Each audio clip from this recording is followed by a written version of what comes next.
Hello, hello! Welcome back to Loki's Library. I am the librarian Katrina. If you are new here, welcome. This is where I am reading through the enormous library of books you see behind me, and then I give you a quick synopsis and tell you what I think about what I read that week. So, if you like books and just aren't sure what to read next, hit that subscribe button, like and share my videos, let me know what you think in the comments. This week's book joined my library, I think off a fee.org article about the most important economic books ever written, or it might have been a Facebook friend's recommendation. I actually forgot which one recommended it. I just know it's not a book that I would have seen and been like, oh, let's that looks interesting, let's read that, because seriously, for most people, economics is only as interesting in as much as national policy impacts them personally. Like, for example, with inflation, which is so very topical this week. And it's partly also why I chose Economics in One Lesson by Henry Hazlitt for this week's Book of the Week. And for the accompanying topical cocktail, I will be mixing a margarita. No, excuse me! I don't understand! How can this stupid thing be worth $90 trillion? What, you think it's worth more? No, dude, that doesn't make sense! Well, you don't get $90 trillion, but the chart says that's what it's worth. Because of South Park. That clip was from their episode Margaritaville. I think it was in their 13th season, wherein they attempt to tackle the economy. And really, I'm pretty sure they got the national economists exactly right. Sirs, another insurance company is going under. Now determining most prudent move for insurance company.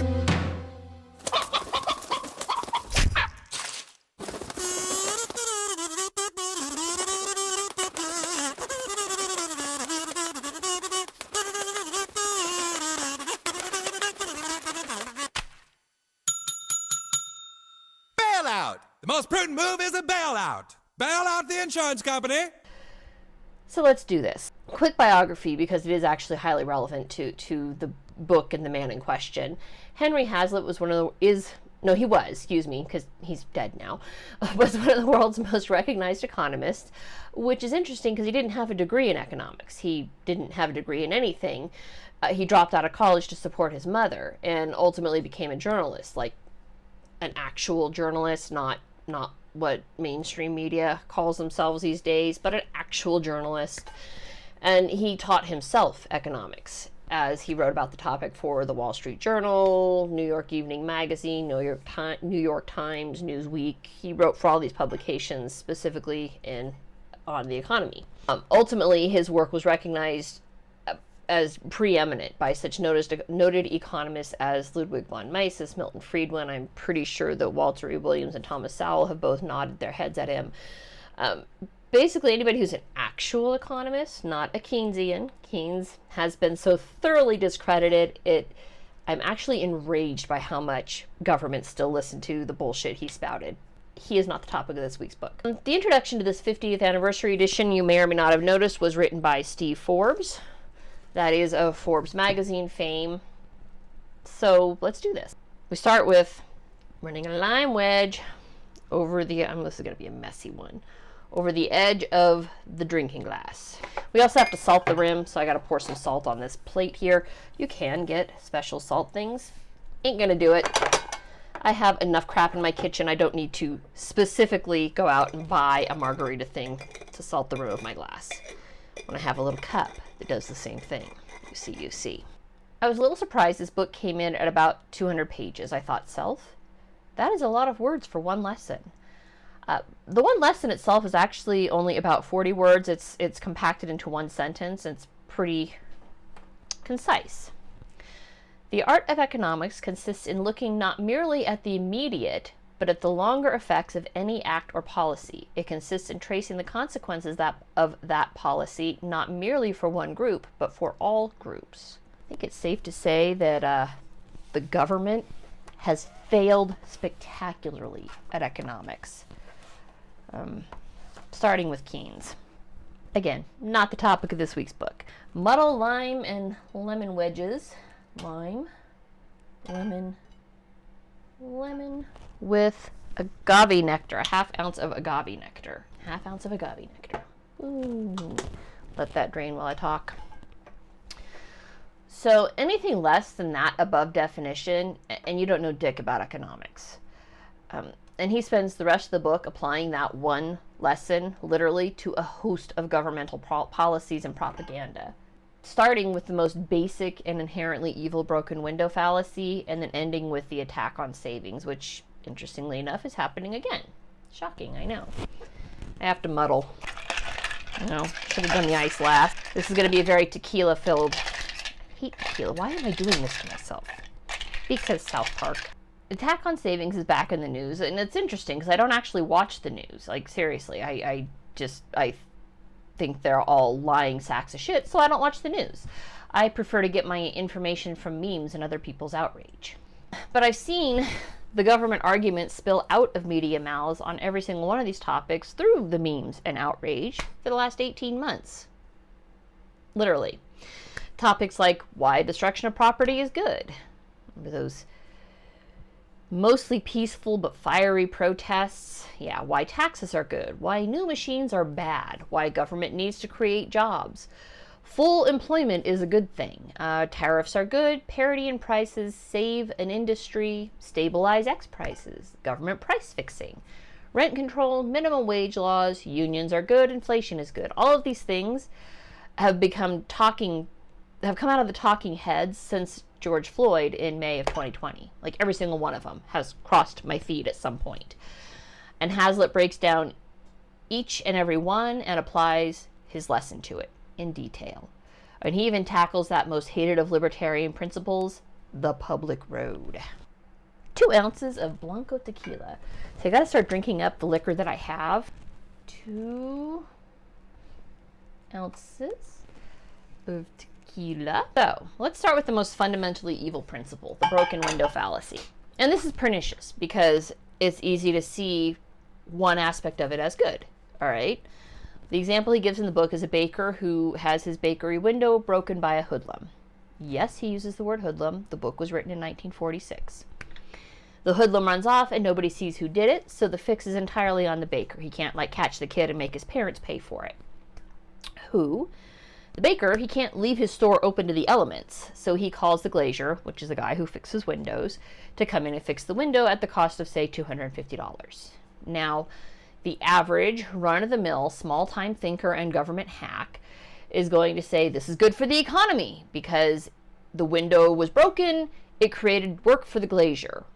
The lesson applied, though, asks, what about the tailor? Who the fuck is the tailor? Where does the tailor come into play? See, the baker, having worked very hard and saved his money, was going to go out and buy himself a new suit with that $250 that he now has to pay to the glazier. So he has to get the window fixed. He can't buy his new suit. Work for the glazier is bad for the tailor, who is now missing that business. And it's bad for the baker because he can't buy what he wants. He's got to buy something he needs, which is the window. Actions have consequences. And the broken glass cost the baker the new suit. And it cost the tailor his business because now the tailor isn't making that suit. That is that long-term effect. That's that applying it outwards. 1/2 ounce of Cointreau. Now, I think this can be made with triple sec. I'm pretty sure most recipes call for triple sec. I am getting this one from another book that was loaned to me by a friend. This one should include both the authors' names. So I don't know. We're going to see how this goes. It calls for Cointreau. I'm going to use it. I'm probably mispronouncing that because it's fancy as fuck, and I am not. 1/2 ounce of Cointreau. Boom, boom, boom, boom,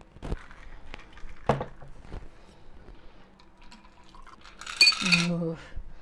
I might have to stop making tequila drinks. I can smell it already. You garnish it with the other lime wedge. Hazlitt builds on each new chapter upon the last. So the next chapter after the broken window fallacy is kind of that same policy writ large. He talks about war. And governments tend to think that war is good for the economy because, production ramps up on armaments and on glaziers and construction to rebuild what has just been destroyed. War is only actually good for the arms manufacturers. If we would quit bombing the shit out of each other, think of how much more advanced the world would be, like civilizations, the economy, everything would be more advanced because instead of rebuilding what already existed, we would be building new things, better things. We could be improving on past techniques. Not bad, actually. God, I can't take that sniff. That tequila smell hits me, and that triggers that. It's been 84 years. Okay, so this book, in a roundabout way, actually, it's not even roundabout. It's pretty direct, actually. It's a solid argument for free market capitalism, which has never actually been tried, despite what socialists would have you think. And the concept of no government interference in the markets, which has also never been tried. He tears a gaping hole in unions. I mean, he acknowledges that unions have had their place in history and they have done good. They just don't serve the same function anymore. They're basically just obstructionist at this point. And he rips them apart, which means as early as 1946, unions were obsolete to a market economy. He updated all the figures in the book for the 30th anniversary edition, which was published in 1977. No updates after that. The reprinting, the 50th anniversary, was printed in 1996 posthumously because Hazlitt died in 1993. Now, there are in all 23 applications of the lesson in the book. The other two I'm going to specifically address in this review are inflation and the attack on savings. Frankly, the two go hand in hand, and they are the two that I have seen crop across my news feed most recently. So inflation being the hot topic of the day, I mean, as Facebook memes inform me, 80% of all US dollars in existence were printed between January of 2020 and October of 2021.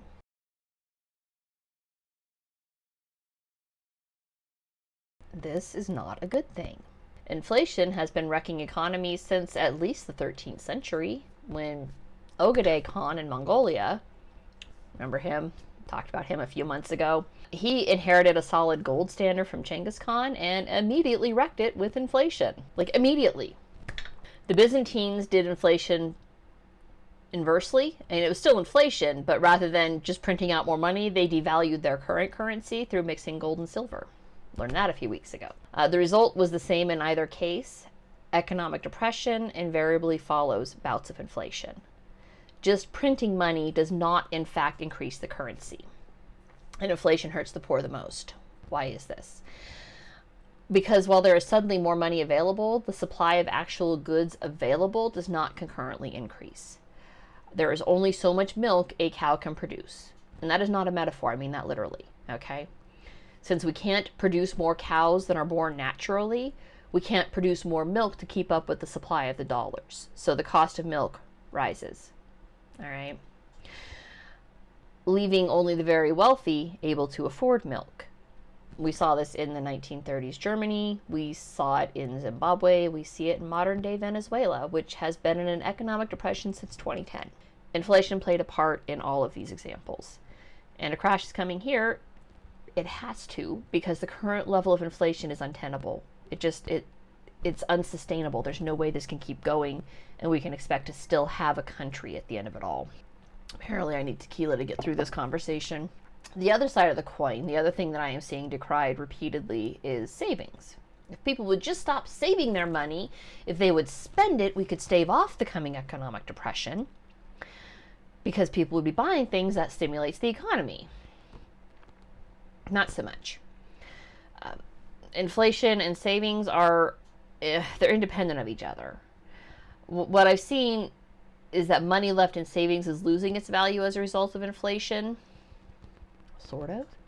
I mean, money left in your sock drawer is, if you just squirrel away money to have cash on hand, there's nothing wrong with that. Having cash on hand can be a good thing. But money in a savings account is going to do better, right? Because at least you're earning interest. Now, the interest at this point in time is not outpacing inflation, and that's where the argument that you're losing money is coming from. But it is going to be better in savings than in your sock drawer. On the flip side, if you have cash in your sock drawer, when the crash hits, you're going to have cash on hand. You're not going to have to worry about a run on your bank and not being able to get your cash out. So there's that. All of this goes way back to the Great Depression. I don't have any books on that. I think I have a book on the failure of the New Deal policies, but I don't have anything specifically on the Depression.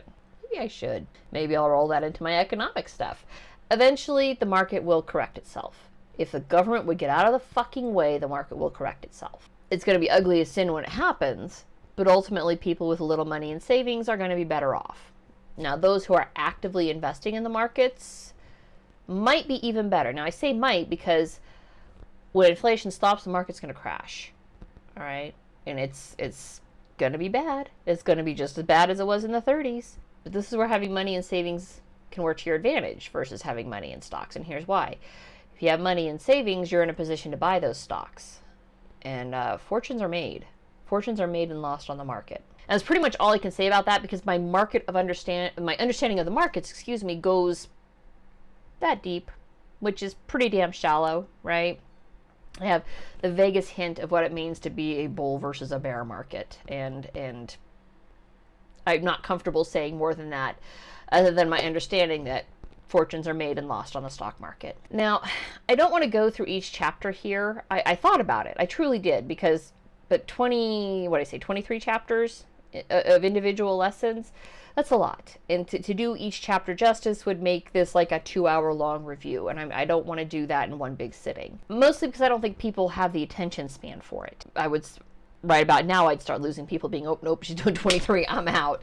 So, but I think what I want to do, and I'm kind of still working out in my head how I'm going to do this, is I want to go over each chapter in depth each week, not on Sundays. I'll keep Sundays for the book review. Maybe I'll do like a Finance Friday thing. My hairdresser laughed at me. She said I'm the only adult she knows who gives herself homework. What can I say? I'm a nerd. But I do want to know more. I mean, I want to understand the economic clusterfuck the government is ever driving us towards. I mean, I had planned on reading a Thomas Sowell book on economics next month. I put that back on the shelf. I picked something else to go in that place because I want to understand. I want to know what's going on. I mean, other than this persistent feeling of existential dread that I have every time the government speaks, I don't know. I don't understand. Other than knowing that a crash is coming and wondering if I have enough seeds to plant enough vegetables to keep myself alive, I just don't know. I mean, I don't know what the government's end game is. With this constant inflation, feels like evil. If I'm going to die starving in the street, I'd at least like to understand why. And while there is a lot of political finger pointing going on, ultimately the answer is as easy as follow the money. And I want to know more about the economy because I want to follow the money, and I want to see how deep the rot goes with my government. And I'm pretty sure it's tied to money. Because you don't get to be a millionaire like Nancy Pelosi without some corruption in your past. And that's it for this week. I enjoyed this book. It was very easy to read. He does have a easy to digest writing style. If you want to get a base understanding of economics, hell, if you want to argue with idiots on Facebook, get this book, because pretty much anything you encounter is going to be covered by this. Pretty much. And whatever you don't encounter is covered by the Thomas Sowell book, which, again, I haven't read yet, but it's Economic Facts and Fallacies. What's not covered by Hazlitt is covered by Sowell. I didn't even read it. I read the table of contents, and I went, oh, that's a whole other ball of wax right there that I'm going to have to get into individually. The book, The Economics in One Lesson, it made the hamster in my brain run extra hard, and the wheel has apparently spun off in a different direction. So that's why I'm thinking I'm going to dedicate a little more time to learning about the economy and economics in general. So if you liked what you saw, let me know what you think in the comments. Let me know if you'd be interested in following along while I learn about economics. I'm going to do it anyways, but market research is always a good idea. I'll see y'all next week. Bye.